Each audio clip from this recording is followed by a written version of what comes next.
Welcome to the first episode of the Nightmare layout, otherwise known as the 9x14 O-gauge layout. In this episode, you're going to understand why clearances are so important. So we're going to get started here by constructing the 9 modules that the layout needs. So this is based off of my modular line. It's all 6-inch increments. So all of the holes are in 6-inch increments, and it's got 4 pocket screws on each side. Now Josh is going ahead and putting leg adjusters, available on my website by the way, on all the legs, and this is going to help me level the layout.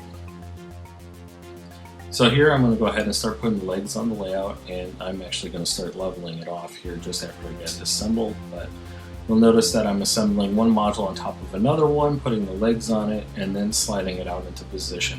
This is a good way to assemble layouts by yourself. It's a nice safe way to do it. And it's something that I've found saves me time and bending over, standing on the ground. So now that we've got the modules together, we're laying out the one-to-one prints just to get an idea of what we need.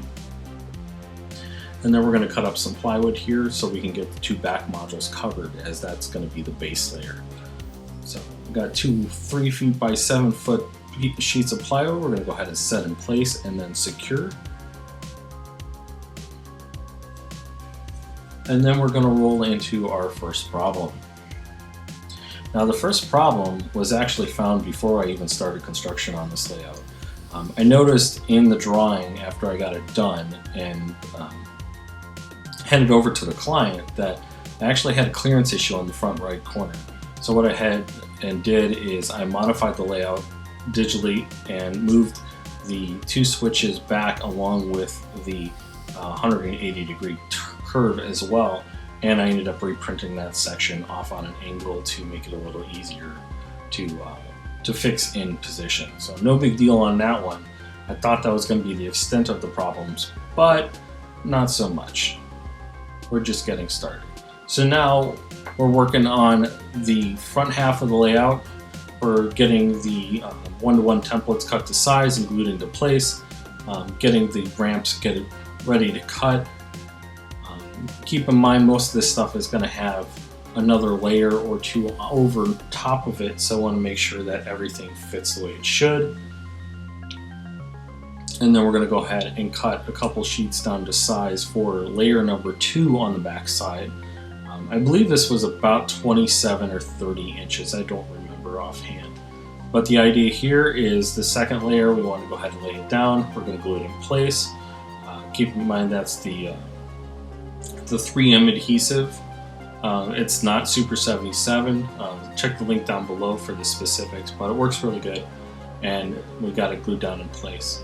And so we glued it in place, and then we'll cut it to size afterwards. It saves us a little bit of time and makes sure that the drawing is positioned where the 2 modules actually break down the center versus where it just happens to lay on the drawing. So Josh is going ahead and using one cordless jigsaw. I'm using the other one.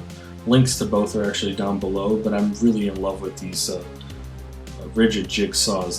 They work really great, and they don't get hot. They're nice to control, so it's a good tool. So here we got them both in position. Now we're just trying to get an idea of what fits where, so we know what we need is for risers so we can properly support this.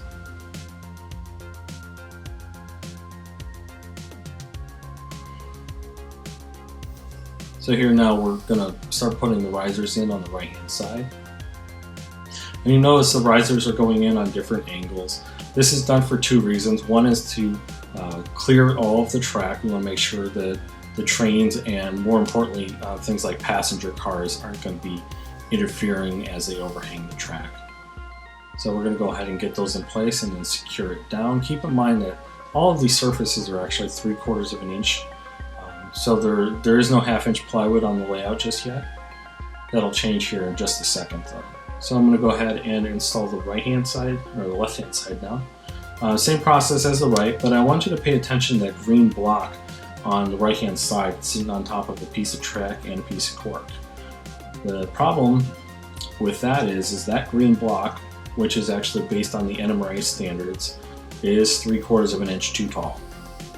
And that means that I'm going to have to make some major changes, but not before I notice some other things I need to fix. Most notably is that ramp that I'm installing right now. We're going to find out here in about 10 seconds that there's a conflict. So in this case, there's just too little clearance. So again, that green block. So what we're looking at here is, okay, how are we going to make this work? So we're going up and down. So the first thing we did is, okay, we're going to ditch the cork. That gives us an extra 1/4 inch.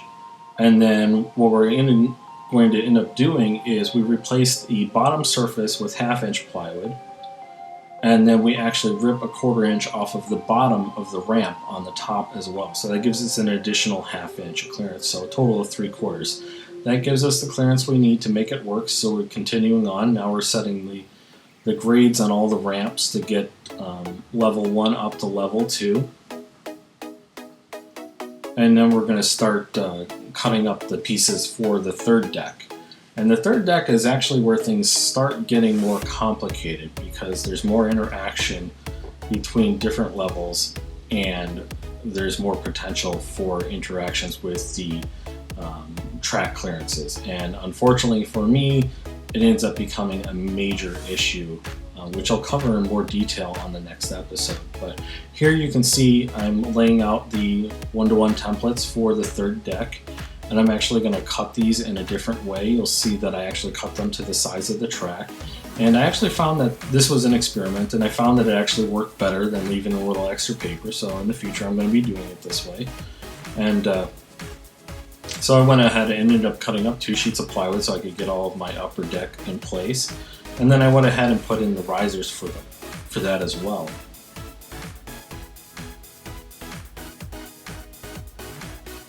So problem number 3 is too much clearance. So remember that green block? It's too big, which means everything needs to come apart.